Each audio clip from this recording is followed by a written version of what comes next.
কখনো কখনো একটি গান শুধু সুর বা কথা নয়, হয়ে ওঠে এক অদ্ভুত ভবিষ্যৎবাণী।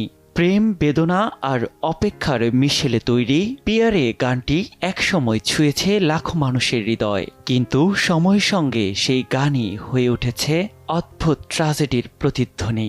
পুরনো সেই সুরই এখন এক নির্মম নিয়তি। ভালোবাসা কেন এত অসহায়, যার কণ্ঠে ছিল হাহাকার আর ভালোবাসার মিশ্রণ, একদিন সেই জুবিন সত্যিই হারিয়ে গেলেন সমুদ্রের গভীরে। পর্দায় যার চোখে আমরা দেখেছিলাম ভালোবাসার আকুতি, তিনিও একই পরিণতির শিকার। একটি গান, দুটি জীবন আর এক অব্যক্ত সমাপ্তি। পিয়ারে পিয়ারে পিয়ারে।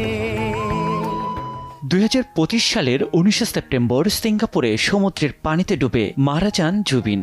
ঠিক তার ৬ মাস পর গত ২৯ মার্চ দীঘার তালসারি সৈকতে শুটিং করতে গিয়ে সমুদ্রে তলিয়ে যান রাহুল। সময়ের ব্যবধানে দুই শিল্পীকেই কেড়ে নিয়েছে সমুদ্র।